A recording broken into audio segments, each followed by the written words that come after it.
Recording started. All right. Again, I don't know how much of an introduction you need, Marie, but I'm going to give you one anyway. And it's going to be casual and, off the cuff a little bit. It is my absolute pleasure to have you here, Marie. First, thank you for being a guest of mine on our Tuesdays at 2, once a month guest webinar. Marie, I've known you now, and I don't know if you remember this, but maybe 15 years. So you were doing some work with Carson Wealth back in the day. I was with FMG Suite, and of course, we handled some of the technology. So I was at, the vendor at the table at the Carson show. And so I met you through that relationship maybe 14, 15 years ago at this point. So we go further back maybe than you even know. Impact Communications, Marie's company, which I know is a PR company, but really has evolved largely into marketing as well, is almost 30 years old, serving the financial services industry specifically. Marie, I've been to some of your events. You are, I look up to you in this industry. I've looked up to you in this industry for as long as I've known you. And it is absolutely my pleasure to have you here, my pleasure to have a friendship with you, and the opportunity to get to know you better and better every time we talk and see you at events and things like that. So that's a very informal introduction. But without further ado, I'm going to turn it over to Marie Swift, President, Founder, CEO of Impact Communications. I have a ton of respect for you, Marie, and I'm just thrilled that you're here to join us. Thank you, Charlie. And while you get the slides up, I'll just kind of tack on to what you just said. So Charlie and I had the opportunity to attend the Jolt Marketing Conference in Las Vegas. What was that, last November? And so even more recent. Yeah. Was it? Oh, it was actually in May, wasn't it? Yeah, April or May or something. Yeah. Yeah, it feels like dog years sometimes. It's like, what month is it? What day is it? But it was actually in May. And we were at the Jolt conference, which was like the who's who of all the marketing experts. And so Charlie was there and I was there and Tina Powell and Robert Sophia and everybody, right? Yeah, what Penny a great Phillips. So you got to hang out with me and my son, Johnny Swift. We went to dinner at the Four Seasons. That was super cool. Yeah, but so cool. If you will click to the next slide, because I have a blast from the past for you, which is 2019, when you came to the Advisor Thought Leaders Summit, which was a little summit for about 60 people that we had right here in my backyard in Kansas City at Rockhurst University. And there you are. Look, you're talking about LinkedIn and how to have a great LinkedIn presence. And you were one of our guest presenters. I love that. Thank you so much for coming to hang out with us. And those people, 60 of whom came from, student bodies and also just advisory firms. And we also had Pam Kruger from Wealth Ramp and also from PBS fame. And she was our guest journalist. And of course, Mary Beth Kosminski from Red Zone. So we have been kicking around doing some good stuff together. And Marie, let me plug that event. I don't know if you guys plan to do it again in the future. I know certainly COVID threw a wrench in a lot of plans. It was such a cool event. I mean, it was small, it was intimate. And one of the greatest things about it, because you and Mary Beth were there helping people, it was creating video, but it was so much more than that, right? It was like refining their brand messaging and value proposition and creating a video after 2 days of workshops that they could then use and take away and use for their marketing and putting their firm out there. It was a really cool event in that it was so intimate and there was this wonderful takeaway for all the attendees. I hope you do it again. If you do, let me know. I'm happy to sponsor and be there a second time. I'm just looking for the right time and place, waiting for everybody to stick their heads out of the foxholes and be ready to come back in person to do some live experiential learning and create some content together. Well, let's dive into our core curriculum today. And I brought some what I call eye candy. It's never about the slides, but it's fun to look at some things. And also, we're happy to send these as a PDF to anybody who's watching the recording or here live today. Just because it's my hunch, Charlie, that we're not going to get through all the slides, and there's a ton of value that you could just go through in what I call the bonus section at the end. There's a resource list. There's a whole bunch of diagrams and graphics that will bring some of the material to life. But as we think back about how everything has changed and yet nothing has changed, it's all about being human, right? And I think that the pandemic made us more human than ever before. And so the way that we've had to adapt and market and serve our clients has changed. And yet I think it's been a great opportunity to stand out. And some of the tales from the trenches that I'm going to share today actually demonstrate how advisory firms who went that extra mile with what I call I know, I care marketing. I know, I care. I know my stuff, but I care about you. You're not just a number to me. You're not just a client to me. That they really were the ones who saw their businesses reap the benefits instead of just sticking their heads in the foxhole. So I know we go through ups and downs, scary times, sometimes concerning times for us, for our clients, our health, our families, our livelihoods. But there were some heroes that emerged in the advisory profession. And those of us who support advisors, I'd like to think of us as supporting heroes because we were helping to communicate in a way that would be reassuring. We know and we care, right? So anything you would add about how everything has changed and kind of nothing has changed? I think more and more along the exact same lines, Marie, more and more you see very prominent personalities that their focus is really about, to say relationship is, I think that's a given, but really doubling down on the impact they have on not only their clients, but in this world where it's easy to build a network of people that you interface with on a consistent basis, really being empathetic. I see a lot more empathy now than I saw before, a lot more understanding of what others are going through, a lot more thoughtfulness in communication, even in marketing, even in brand marketing. So I think that's it's unfortunate that it took a pandemic to kind of, catalyze that. But I think that's a wonderful change in messaging that I see more often than I did prior.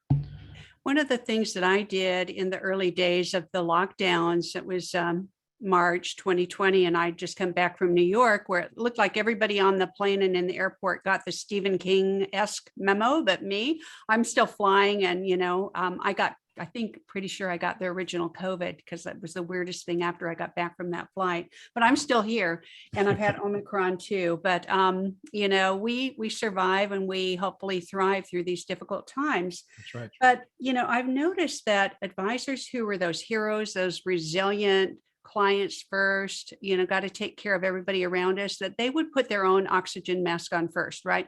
Got to take care of ourselves, put your own mask on, and then help the person next to you on the plane or through a pandemic. So in order to be resilient, they really had to tap into that strength, those reserves, and their focus and their commitment to being their best professional self and their best personal professional self as well. So personable. But one of the things I did, Charlie, is once I recovered from that sickness, is I did this study and I called it the Conversations That Matter Project. And I was fortunate enough to have funding from Allianz Life Insurance of North America. And they said, why don't you go do this study and find out what advisors are thinking about as they go through these challenging times, these heroic times.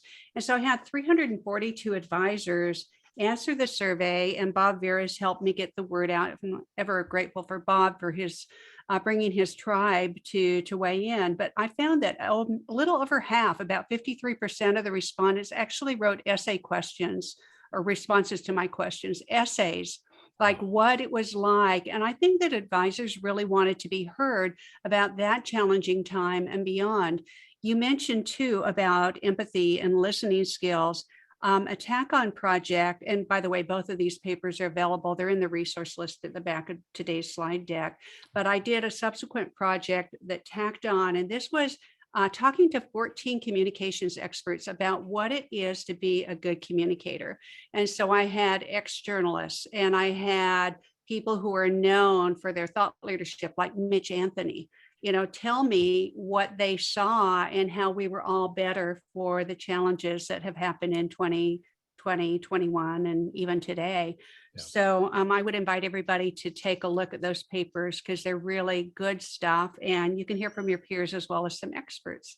But let's pop into the next big question, Charlie, which is basically, okay, so some advisors have gone away. They've just folded up their tent, but others have thrived. So hopefully you'll tell some stories. I'll tell some stories, Charlie. I brought a few in my hip pocket, but some advisors actually had their best year ever. So what was it about that in 2020, 2021? And some are on track to have another banner year this year. So on the next slide, I pose this big question, like, what is marketing? So let's pop that down and let's just talk about that for a minute. So what is marketing? Give it 2 clicks and it should animate down. Is it going to do that for us? And one more, there's our walnut. All right. So, the Schwab study just came out, the Schwab RIA study. You can stay right there because this ties into the big question, which is what is marketing? And I think our perception changes as we climb up that entrepreneurial ladder. So whoever's on the line today, whether you're fully entrepreneurial or if you're intrapreneurial within a bigger brand, our perception, I think, changes around marketing and what we need to do to get the word out and our passion around that and how we articulate our value. So back to the Schwab study, and I just printed it out here. They studied the top performing RIAs, and they found that the top performing firms not only had a formal marketing plan, but fully developed marketing personas. Sometimes we hear those called avatars, and that they spent more money to execute their documented marketing plans than the people who were underperforming, the firms that were underperforming. Now, here's where I go back to what is marketing, because I think advisors may not understand what marketing is. So marketing is everything that you do to attract and retain business. So I'll say that again, everything you do to attract and retain business. So advisors are reporting that they're only spending just around 2% of their gross revenues on marketing. Well, I maintain, and I don't know what you think, Charlie, but I think anywhere between 3 and 5% of gross revenues is at the minimum. And sometimes 5 to 10% is warranted if you're hungry or in your growth mode, or you're getting ready for some kind of a merger acquisition, putting the window dressing on, you really want to beef up that valuation. So I wonder if you have a comment about how advisors are not categorizing the right things as marketing, and maybe they're underspending, or maybe they're more on target to 3%. Well, I think, potentially, and it brings a different thought to it, Marie. Potentially, they're marketing; they don't even know that they're marketing, and so that 2% might be a little higher. But the 2% echoes everything I've ever heard about it. Now, if you are a retail store, and I know advisors are not, right, but that number is typically 8 to 12. If you're a restaurant, and again, I know that's a different industry, but we're talking upwards of 20% of revenue goes back into marketing. I mean, it is, I think of the professional services, verticals that I'm aware of, probably financial services spends the least. Yeah. Well, so I have more stats here. So Gartner does a survey of CMOs, chief marketing officers, across B2B and B2C. They're seeing that most of the CMOs across all of those channels are spending about 11% of gross revenues, sometimes more. Let's see, Deloitte and Touche, same thing, big, consulting company. CMOs are reporting at least 10%, sometimes 12% now on a rebound like this, where it's a build back period and they really want to double down. And the last thing is the SBA, the Small Business Association. They recommend small business owners spend at least 7 to 8% of their gross revenues on marketing. Yeah, minimum. So great question from our buddy Jude, who incidentally, hey Jude. He was also at Jolt. What kind of activities, and I'm sure we're going to get into this in greater detail, but what kind of activities do we recommend advisors are spending that allocated marketing budget on? Yeah. So later in the slides, we're not going to go there, but I'll just describe it. We embrace this thing called the PESO model. And Jude, you probably have talked with me or heard me talk about this. Each of the letters stands for something. So paid, earned, shared, and owned. I think the most important element is the things that you own, that you create, that not canned content, but that custom content. And I know you're a big believer in that, Jude, and probably Charlie, you would agree with that too. For sure. So owned, Earned would be PR, credibility, earning your way into the media, that halo effect. And I'm going to talk a little bit about credibility marketing today. I have some slides on that we'll probably get to. Shared, which is social media, which is almost like a new form of earned currency that you can use. And then paid. I de-emphasize paid components in most of our marketing plans that we build. But the things to kind of go back to what Jude was asking, what do we recommend spending on? Creating custom content, being in the media, whether you do it yourself or you get help through a firm like Impact Communications. Shared social media, whether you do it yourself or you get help from Charlie and a firm like Social Advisors. And then if you really want to do some retargeting and some boosting, maybe on social media, that would be another element to embrace if you want to pay a little something, community sponsorships and the like. But I will tell you something exciting we're trying right now with some of our firms. There's some artificial intelligence that can help you uncover prospective clients. And there are two of them. One is called Catchlight and one is called Catalyze AI.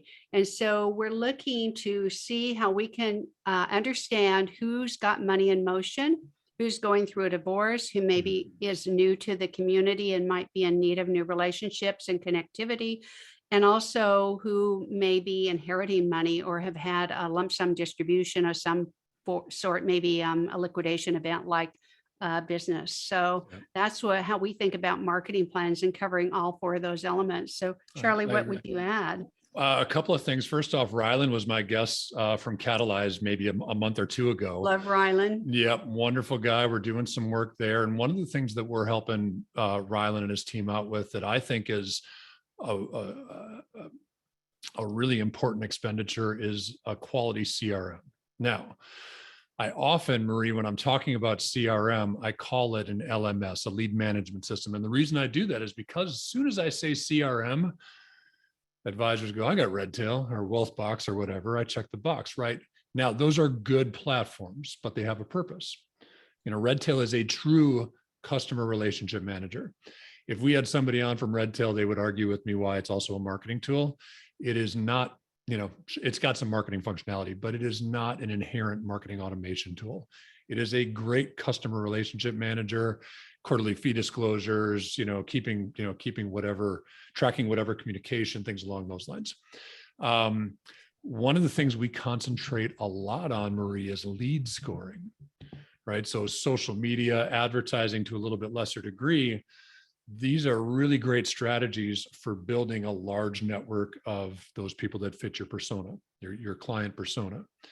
And so if you're talking to 500 or 1,000 people, or in some cases 10,000 people who fit this particular prospect persona, how do you know who's ready for, a conversion event? And simply it's through lead scoring. So if I could say anything other in addition to what you said, I would say make sure you're investing in a good lead management system that has marketing automation and AI that helps to score. On the high end of the price point is Salesforce with Pardot, HubSpot Institutional. We love a platform called SharpSpring, which is about half the cost of HubSpot, about the third the cost of Pardot. And of course, there's some, Keep is another one. These are not industry specific technologies, but they're so important where you're talking to a large network of people that fit that prospect persona. Ready to move on? I am ready to move on if you are. All right, let's go. Here's a related big question. So just pop down that graphic. It might take you 2 clicks. So how do we influence people to do business with us and to tell other people? So the graphic shows some of the elements that, if you bring that down, there we go. I borrowed this from Robert Cialdini and a website called Influence at Work, influenceatwork.com. And so this is how we get people to talk about us, to share about us, is reciprocity, commitment, social proof, authority, liking, scarcity, and unity, right? So if we look a little bit deeper, let's go to the next slide. And the New York Times did a study. It's called the Insights Group. And let's bring down those 5 bullet points. So All right. they determine that the reasons that people share is to bring value and entertaining content to other people, to Okay. define ourselves to other people. It's who we are. We're defining ourselves online by what we share, to grow and nourish relationships. That's point number 3. Self-fulfillment, like, you get to a certain age and stage in life, and it's just fulfillment for you to talk about a cause or a mission. And that's number 5, getting the word out about causes or brands that we care about. So I know that people will share my content when it shows my character, maybe a little bit of my personal side, maybe me hanging out with my grandbaby, Jamie. I love hanging out with that little dude. We have a blast. Or my grand dog, Ruby, my daughter's dog. So I think that sharing in reciprocity and being our pro-personal best, that's a term that Tina Powell coined in this New Frontiers white paper, pro-personal. So how do we do that? That's how we get people to share about us, this social currency. I love it, Marie. I think we concentrate a lot on LinkedIn. I think for most advisors, that's probably the optimal platform for finding their audience. I think LinkedIn's got a big problem, and it speaks to the personal component. LinkedIn is a platform of a lot of people who are building a business, right? And so, while it's important that we put this expert type content out there, tips and ideas around our expertise, it becomes like a room of a whole bunch of people shouting tips and tricks at each other. And while that's good to a degree, I think the component of content marketing that gets lost in all that is content's ability to help build relationship. And when you see a post, maybe you and your grandchild, somebody achieving a new certificate, getting their CFP, whatever that might be. When you see those posts on LinkedIn, you'll see they've got, 150 likes and 40 congratulations. Whereas when you see 3 ways to save taxes in retirement, you might have 2 likes, 1 comment, probably your partner or something like that. So LinkedIn's got this, I believe, issue with too much professional content, not enough personal content. Yeah. And it's a fine line. You don't want to be too colorful on a business platform. I know that some people have gotten political when they embrace a cause, and then it can sometimes turn nasty. So I think that being respectful and civil dialogue is always in order, no matter which platform you're on. But I love Twitter because it's fast and furious, and you can really engage in a more of a FinTwit is what we call our community, hashtag FinTwit. And we can all see who our people are. Where are my people? So let's go to the next little bit where we talk about trust and credibility. So on the next slide, we have another big question, which is how do we build trust? So let's bring down the next headline and that woman writing on the chalkboard. So there's 2 practical ways that I know how to build trust. And number 1 is PR, earned media attention, because you get that credibility, that halo effect, if you're good enough to be quoted in, say, the New York Times or a local newspaper, or in some kind of an influential podcast or a video series. And then custom content, that's sometimes called thought leadership. I would poke holes at some of what's called thought leadership because it's really subject matter expertise. Sorry to nitpick people, but 3 tips for taxes, not necessarily thought leadership, subject matter expertise. Marian Asnes, the former editor-in-chief at Financial Planning Magazine, I was fortunate enough to have some time with her where she kicked me around a lot. And she said, Marie, this is great subject matter expertise, but it's not thought leadership. If you want to be a thought leader, you need to advance the conversation. Don't tell us what you can find anywhere, right? That's just, what's already out there.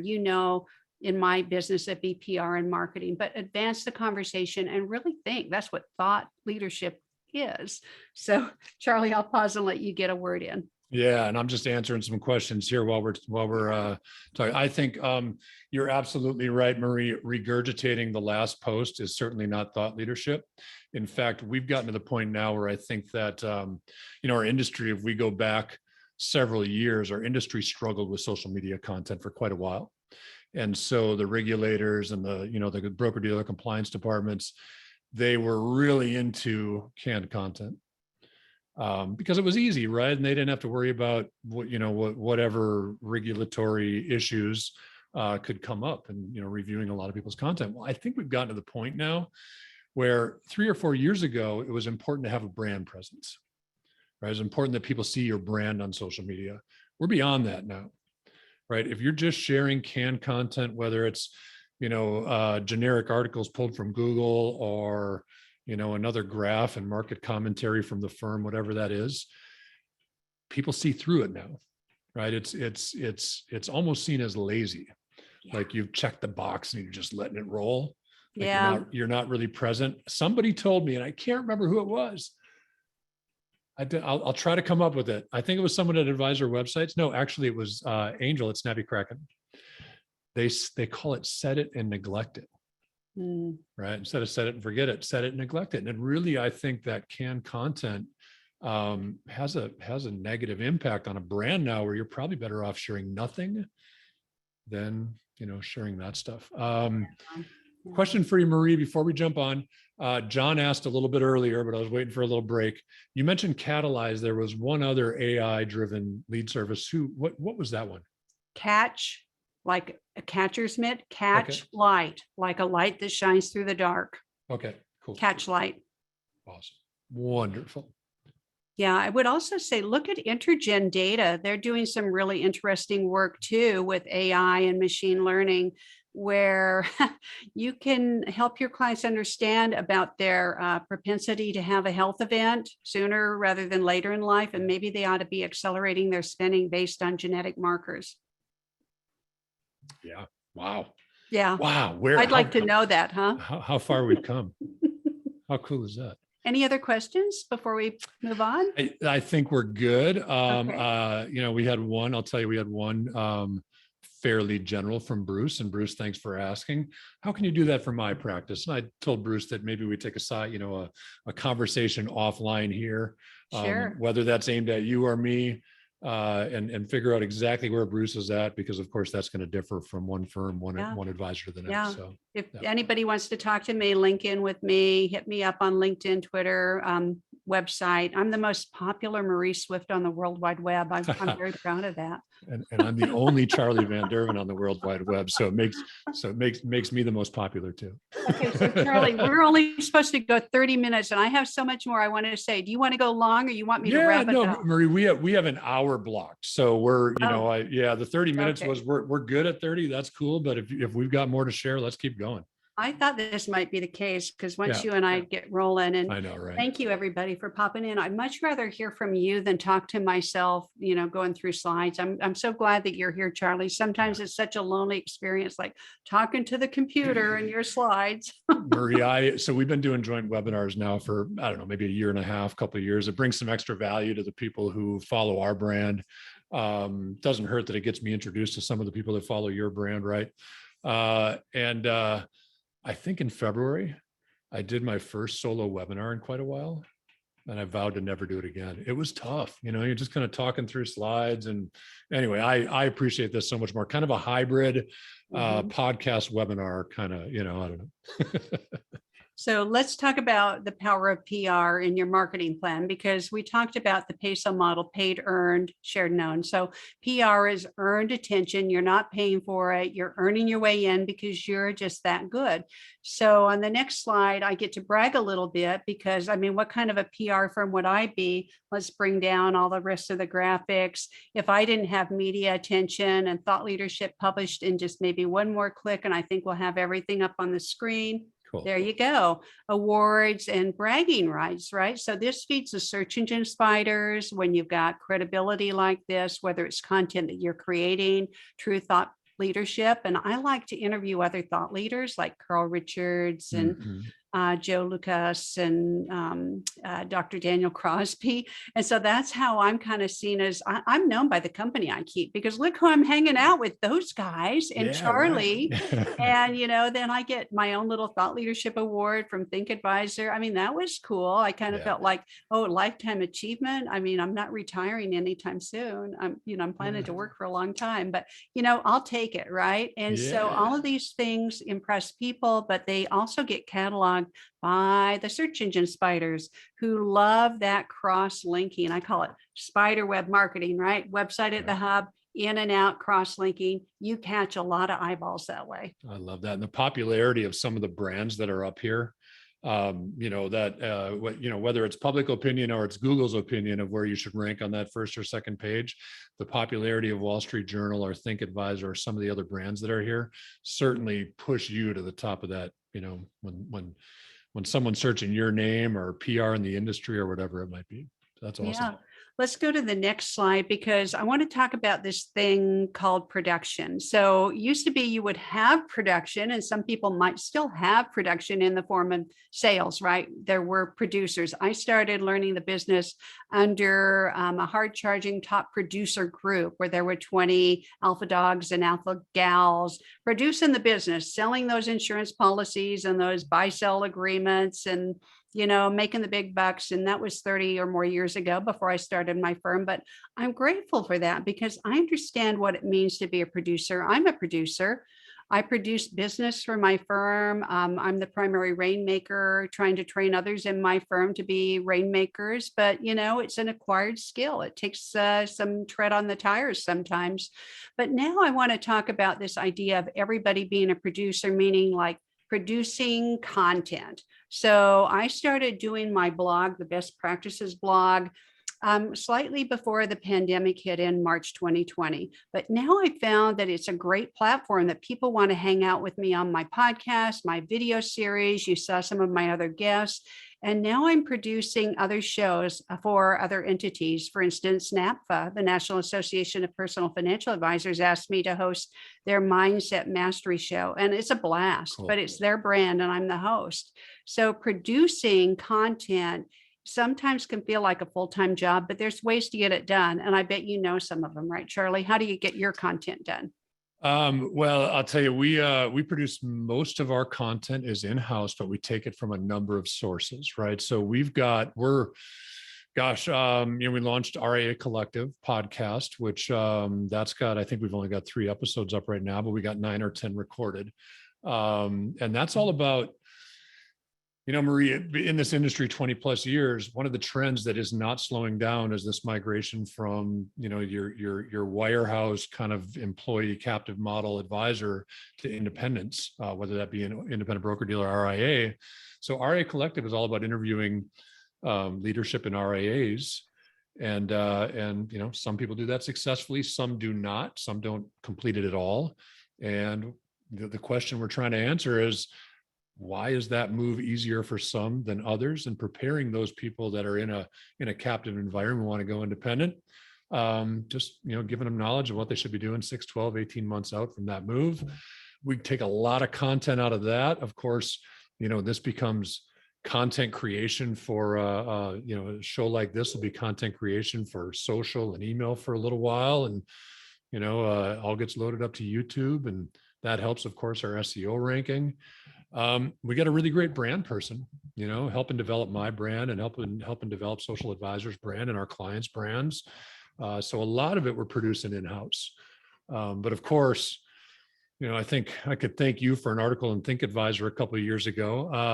So that creates, again, some of that trusted content from outside of our own in-house. So we're producers. We produce a lot of content. Producers. Yeah. And if you don't have it in-house or, your staff doesn't know how to do it, there are a lot of ways to get it done. You can take a course like Katie Braden, her advisor community course. She teaches advisors how to do video with the equipment they already own or with a very small investment. I actually have a free resource on a website that I'm doing in partnership with Morningstar. So they have us do this social digital hub every year. It's an experiential learning center right in the middle of the exhibit exhibit hall at their big investment conference in Chicago. And so there's a bunch of curated material on socialdigitalhub.com, including an equipment list. If you want to just up your game, look at podcasts, microphones, what do we recommend? Or what are we using for lighting? How do we get the better webcam? You know, it's all there on our equipment list, plus a bunch of videos that you can watch on your own time. But I also want to give a shout out to Idea Decanter. Laura and Sharon are doing awesome work for advisors who want to work with them. They have something called the Idea Kit, and they ship you the equipment, and then they help you storyboard your videos, and then you send them the raw footage and they produce it for you. They've So got a that's great pretty service. cool. Yeah, I love their service. We did a joint webinar some months ago with Katie involved as well. And the Cali Collective is a great one also. And I think she specializes mostly in Facebook content, Facebook advertising. I think advisors can't be everything. So you've got to choose in your business what you do in-house and what you outsource. Now, to my knowledge, there are three functions of every business. There is accounting, there is operations / fulfillment, and there is sales and marketing, right? And so if social advisors, we outsource our accounting. That's not our expertise. We don't work with that. We get a P&L every month. We go through that with a fine tooth comb with the accountant. We outsource that. We take care of our fulfillment. We take care of our content, sales and marketing internally. But if you're an advisor who doesn't feel comfortable with the content creation piece, that's something you can outsource as well, right? So just make sure that you're focused on what you're good at and you pull experts in to do the things you're not good at. I agree. And, to that point, most of us are better at writing than speaking, or better at speaking than writing. Yeah. But as you do one and the other and you get some notoriety, you're going to be asked to do both. So I think that it's easier to outsource your writing, or at least have somebody write with you collaboratively. And if you're not a great speaker, get some coaching. There are a lot of courses. If you want to learn about diction and your nervous tics, there's camera skills coaching. I recorded something for Morningstar. It's on Social Digital Hub, 30 minutes. You can see all of the tricks, how I calm down my nervous Nellies, how I remember what I'm going to say, how to build a speech. But another one, I don't know if you've heard of this, Charlie, it's called Heroic Speaking. It's a course that I want to take and go and learn to even up my game even more. That's cool. I do, before I get on stage, I do the make myself as big as possible, right? Takes the confidence piece. And then if we've got, let's say, a 45-minute conversation or, 45-minute presentation, I will memorize the first 30 and the last 30. And then I just know my points in between. And it's usually stuff that we talk about all the time anyway, so it's not difficult. It's just that variable of, this, to me, Marie, this is an easy audience, right? So I know we've got some, a good room full of people here. It doesn't seem that way because it's a number to me right now. Everybody here is an individual to me, but it's a different audience than standing on a stage and speaking to a room full of people who you're looking at. Yeah. Right. Yeah. My worst ever experience is when I couldn't see the audience. I was up on this well-lit stage with the two big monitors and I couldn't see the audience. And I don't ever want to do that again, because I want to be with people. I want to know that they're connecting with me and I'm connecting with them. Yes, absolutely. Absolutely. Question for you from Therese. What's the best way to become a guest on podcasts?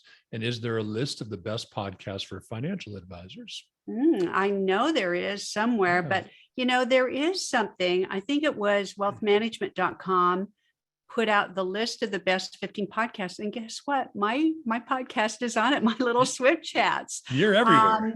And then also NAPFA's podcast, Mindset Mastery. So it was just, people submitted their favorite podcast.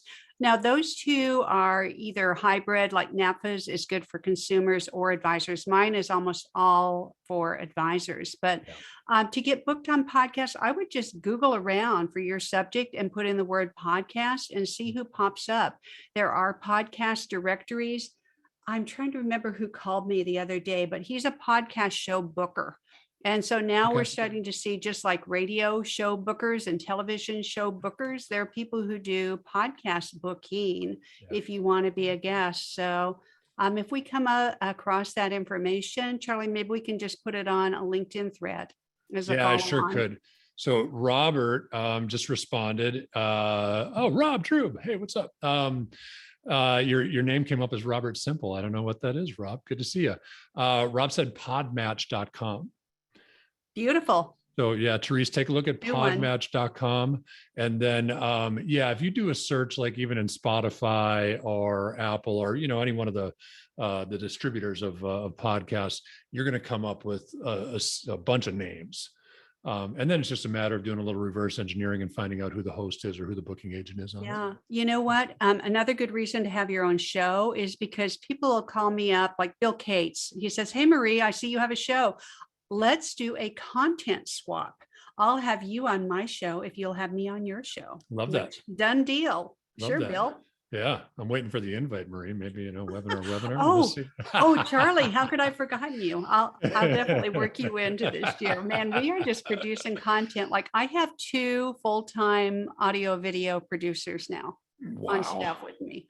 Wow. We're doing that much content for our own firm and for our clients. That is awesome. One of the things I tell advisors a lot, no matter what firm you're with, double down on your personal brand. Yeah. Right. So it's great to be on a podcast. Have you thought about starting one yourself? And if that's, I love Matt and Kirk over at Proudmouth. Oh yeah. Those guys do a wonderful job with podcasts. So if you're thinking about a podcast, check out Matt Halloran at Proudmouth. They will not, they'll steer you right. They do a great job. And they also have a do-it-yourself university, learn it and do it. Not do it for me, but learn it and do it yourself. So yeah, they do. Hey, let's jump into some stories. Do we have any more questions or you want to move on? We're good right now. We're everything cleared at the moment. All right, let's go. So right. Tales from the trenches, I think it's important to become slightly famous. So as Bonnie Raitt says, I'm stating myself, let's give them something to talk about, right? And so in the absence of that, in the absence of you stepping into the spotlight, you meaning our audience, our advisors here, many of whom are mild-mannered and too humble. Yeah. Oh, so humble. Come on, guys, you should be out there because if not you, who? Let's get out into the spotlight. Let's become slightly famous because it's not about us. It's not about our ego, although it kind of feels good to be given awards and get mentioned. I always get a little pinch myself. Who did that? Did they include me in that? Oh, wow, that's cool. My mom love it. But I think that it's about that slightly celebrity status. And so I'm going to show you some advisors who stepped into the spotlight and I'm going to tell you how it helped them. So the next slide talks about Bonnie Sewell. Many of you will know Bonnie. Let's click through. Here she is. You're gonna have to bring through all of one more click. There we go. That's it. Go back to Bonnie. There we go. I'll try and tell you how many clicks. I wasn't expecting Charlie to have to drive my slides, but I'm a slide. That's all right. This is good. So, this is good. During the worst of the pandemic, Bonnie was already doing what I call I know, I care marketing. I know my stuff. I'm an expert. I got you. Been here before, walked this mountain before. Can't see all the storms coming, but we got a plan for this. That's a Carl Richards analogy. Be a Sherpa, not a defender of an outdated map. Be that guide. So Bonnie has been that person for her clients for many, many years. As the pandemic hit, she was about 30 million under management, nice lifestyle business. Because of her stepping into the spotlight, doubling down on her marketing and her visibility, and kind of looking like that rock star. I mean, how great is that picture in that podcast cover? Sure is. She looks like somebody worth knowing. Yes. So she doubled her business in that first year as the COVID stuff unraveled. And that didn't hurt when she eventually merged and sold her business into a bigger firm because her valuation was higher. So a 60 million AUM business is more than a 30 million AUM business. So that was because of embracing that celebrity, stepping into the spotlight and being authentic to herself and who she wanted to work with. So it's good for her and it's good for her clients. Yeah, love that. Now we can look at John Enright. So right. John has a coaching program for advisors, and he also has his own business working with clients. So one more click, and I think we got everything on the screen. Cool. So John's business through the pandemic that first year, no loss of clients, nobody panicked. And the reason why is he kept reinforcing the process. We've got this plan, we've got this process, we're sticking to this process. He works with business owners. And so business owners love process because it's reassuring. So through that increased that rapport and the being in touch, doubling down on communications. They had a 70% increase that first year as That's we awesome. came out of the pandemic. Mhm. The next example is my client, Holly Madasser. So Holly is a partner at Stearns Financial Group. Maybe one more click and we'll see everything on this slide. One more after that. So Holly started asking us, what do I do to leverage my book? She'd written a book and it was due out right as the pandemic hit. And we talked about, should we hold it? And eventually we said, no, let's not hold this. It's about women, empower the purse. It's about using your money, whether you're spending it or investing it, to create the change that we want to see in the world. So we started making Holly look like a rock star. And at first she was uncomfortable with this. But, it's come back to help her firm. It's come back to help more people because she's more visible and she looks like somebody worth knowing. So on the next slide, you'll see how we started her beyond media mentions to have her own show, Women on Top, which ties to her book. If you do one more click, that book will pop up. Her second book is called Women on Top, Women, Wealth, and Social Change. Her first book was on Great Divorce, Silver Linings. So that's everything I wanted you to see about Holly, but she looks like somebody worth knowing. And so one big success story for Holly is, sometimes you don't know how your earned media attention and your custom created content is coming back to help you. Well, we know it's feeding the airwaves. So search engine spiders are cataloging it. When people are referred to you, they're Googling you, they're seeing what comes up. If you've got a platform and you look like an authority, you're going to get the winning edge. So Holly was up for a $40 million account, $40 million. And this was a client, obviously well-heeled, and they were looking at big Wall Street firms and Holly's firm, which manages about 1.5 billion, which is not a bad size firm by any means in the RIA space, but they're in Greenville, North Carolina, Chapel Hill, Raleigh, Durham area. And so they're not in Wall Street. And they're not a multi-billion-dollar company like some of the ones you may be thinking that are on Wall Street. But Holly got the account. And when she asked why, they said, because Holly, you look like a rock star. You look like you know your stuff and you're willing to step into the spotlight where it's not about you anymore. It's about helping more people and being out there. So that's just one little anecdotal piece of evidence that this is working for Holly. And Maria, I think it echoes, something I said a little bit earlier is if you're in doubt, double down on your personal brand. And that's not comfortable for a lot of people, right? But if you're going to create that persona around who you are, and Charlie Van Derven is certainly a catalyst for the growth at Social Advisors. Most brand names, social advisors, for example, if you don't hear that repeatedly, you kind of forget what it is. You never forget Charlie Van Derven, right? It's such an easy name to remember. Marie Swift, right? And I got a question from our mutual friend, Blaine Weiss as well. Another name you're not going to forget. Yeah. So Blaine asked Marie, what foundational thinking do you think a lot of advisors miss when looking at marketing that would help their ROI? Well, I think we already hit on it, is marketing is everything you're doing to attract and retain business. The other thing I would say is good marketing actually repels people. Good marketing repels the wrong people and it attracts the right people. So I think being that pro-personal individual like Carolyn McClanahan, pro-personal, is she okay to put it out there on social media how she thinks about politics and current events? You bet your butt she is. She's going to be out there with more colorful language than what I just gave you.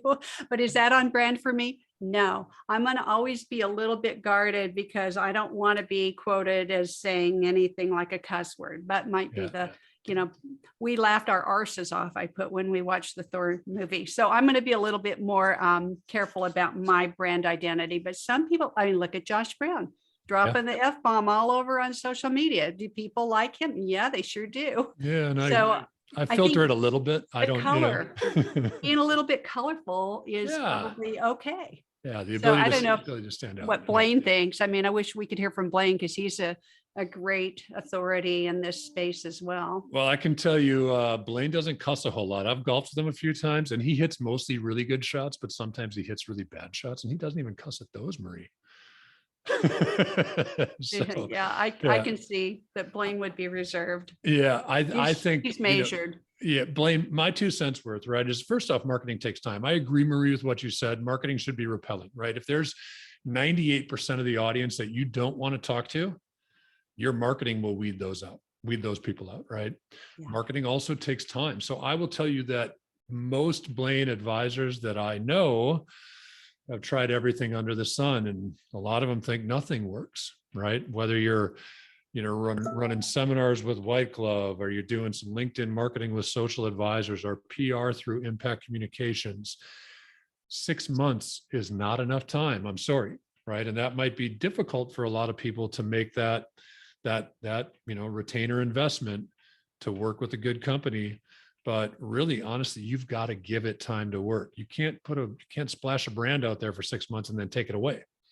Right? No, no, no. There's got to be consistency in that. Double down on your personal brand, invest in that personal brand. We talked about custom content.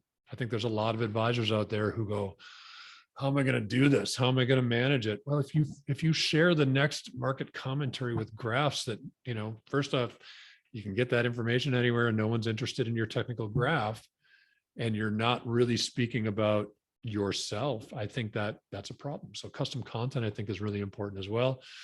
And then consistency. Like, you can't, again, that goes back to not giving something enough time. I think, Marie, safe to say all marketing works, varying degrees of effectiveness. If you've got the capacity to do it, to have a podcast, to do webinars consistently, to put marketing content out there consistently, do it, right? If you've got the capacity for that. And then one last thought, you have to build an audience. Yeah. If you are not talking to new people on a consistent basis, influencing new people on a consistent basis, you're going to recycle the exact same connections you've got. So you've got to be building an audience consistently as well. Yeah, I agree. And to the point about time, think of yourselves like modern day Johnny Appleseed.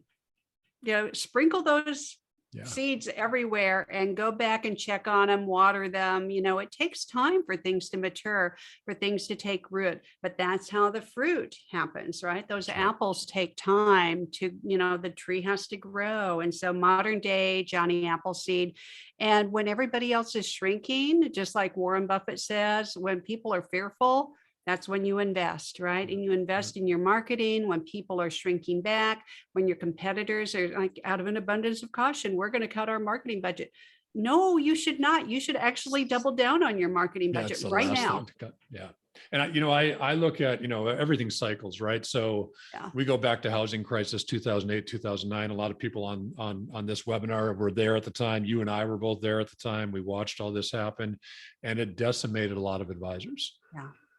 A lot of advisors grew like crazy through that. And then we go into a period of, 11, 12 years of fairly tranquil water. Things are growing. Everybody's performing well. And we now come into our current environment where, interest rates are going up. Inflation is a fear. The advisors that are nurturing a network and keeping their brand present in front of that network are excelling right now. Yeah. The advisors who did not put the resources into that, they're the people that those other advisors are excelling because of. So a lot of migration of clients moving from one to another. Yeah, well, this ties in perfectly to the next slide, which is a little case study. Fidado Wealth, they came to us at Impact Communications about 8 years ago, and they were about 53 million under management. And they said, "Are we too small for you?" And I said, "Well, tell me what your goals and objectives are, and we'll see if we can help you." And we found a way to help them using the peso model. So by simply using the peso model over the last 8 years in various degrees, but just tilling the soil, planting the seed, tilling the soil, nurturing the seeds, they've been growing year over year in a slow, steady growth rate, this Johnny Appleseed mentality. And they've been growing between 53 and 57% per year, year over year. And they even sold off the bottom book of their business because all those legacy clients, they were no longer well served. And so Fawcett Wealth was happy to give them a new home, and that freed up more capacity and energy and ability to hire and train new staff people, where now Fidato, not only do they have earned media, but most of their focus is on owned media, the content that they're creating, the learning center that we see here with their articles, podcasts, classes, videos, their blog, their webinars. And then on the next slide, you see how they have this thing that I call a wall of fame. And so they have this on their website, but they also have this in their office. And it's pretty darn impressive. So little case study about Fidato. And then the last story, go ahead, Charlie, and then I'll do my last story. Oh, I was going to say an impressive wall there. Yeah, thanks to Impact Communications and having really great clients at Fidato Wealth. They know their stuff, but they were too humble, right? And they're too busy. So we helped them shine the spotlight. So let's give a couple more clicks. And this is an OSJ. Many of you who are in an independent broker dealer model know that a super OSJ helps other advisors by sharing some back office resources. Let's give it maybe one more click and see if that brings up the picture of Heather. That's it. So let's just stay right there. So they had a banner recruiting year last year, recruiting other financial advisors to come and join them. And so advisors can tuck in and adopt the Integrated Financial Group brand, or they can keep their own DBA. But we did it through PR and being where those advisors were reading. And then if they weren't reading, for instance, Valiant CEO, who's ever heard of that? Who cares? There's social media. We're going to harness that back into email campaigns and social media campaigns and on their website. And, of course, people are reading wealthmanagement.com. So that's a no-brainer. Yeah. But this is how we help them through a cadence of news releases and placements, being quoted, profiled, and this stuff works. Yeah. Serious influence. So there's one last slide, and then I think we might have to wrap up and see if there's any more questions. We got 4 minutes till the top of the hour. And we're really easy people to find. So, Yeah. And actually I got offline, Marie, I've got Bruce's phone number for you. Okay. All right. Don't tell my husband. Okay. My attempt at humor. So the credibility formula, there's just 4 things: get slightly famous, participate in a tribe. We're talking about people who are going to amplify and share because they believe in you. They believe in what you're doing on the planet. Amplify everything through social media, your website, your email campaigns, make it visible. Never let good press or good content go to waste or die. Keep it. I mean, you can do in case you missed it. You see those letters all the time. IYMI means in case you missed it, : do a couple posts. Like, don't let your news releases and media attention and content you create just be a one and done. Keep it out there. Although I would say the search is also helpful. But I mean, this last point, create a halo, become slightly famous, and then just own it. I mean, just like own the fact that you're Charlie Vanderven and you are kind of a rock star. So in your own right, in your own tribe, just, I know you own it, but I had to grow into owning mine. At first I was like, who, me? Yeah, you. Yeah, why not you? Sure. Yeah. Well, so my kids think it's cool. Dad's podcast or Dad's webinar. One thing we're doing, Maria, is a lot of people know that for COVID, my wife Carmen and I bought a travel trailer, put the kids in there. They were, of course, studying remotely. They weren't going to classes, and 2 dogs and 2 ferrets, and hit the road for 10 months. And when we got back, we found out we're not camping people. We're just adventurers.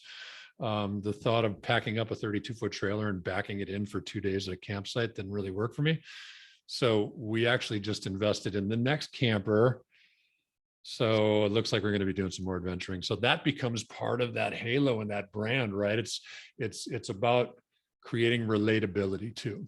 Yeah, right. For sure. Again, not just the expert content, though that's important, creating relatability for who you are, and people gravitate to that too. So, yep. So there's a whole bunch more slides, people. And Charlie, you can send them out to the list if you want to PDF them and send them. But there's like all this extra stuff, all my charts and graphs, and my resource list, which is killer. So you got to have the resource list. Yeah, cool. So I'll make sure that anybody there'll be 2 things in follow up to today. Within the next day, barring any difficulty, might be a couple of days, but hopefully tomorrow we deliver a full recording to anybody that registered.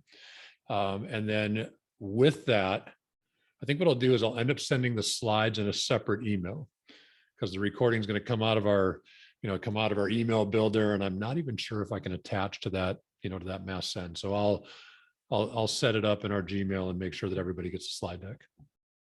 Thank you, Charlie. It was got it. really great to spend time together. That hour just flew by. I know it always does, Marie. And it's great to spend time with you wherever it is, whether it's dinner at Jolt or, rubbing elbows at a conference somewhere or whatever that might be.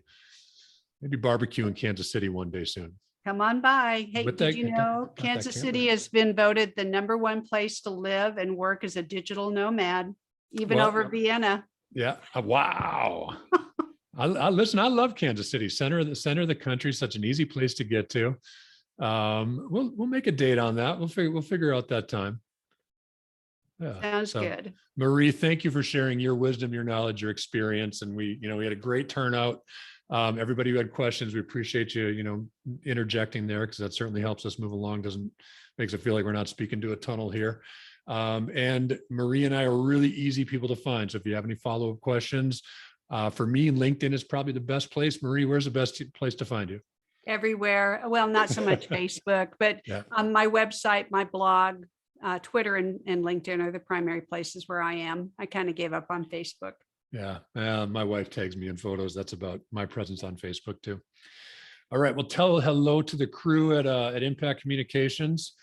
And do. again, a huge thanks for being here. Thank you, everybody. Thank you, All right. Charlie. See you, Marie.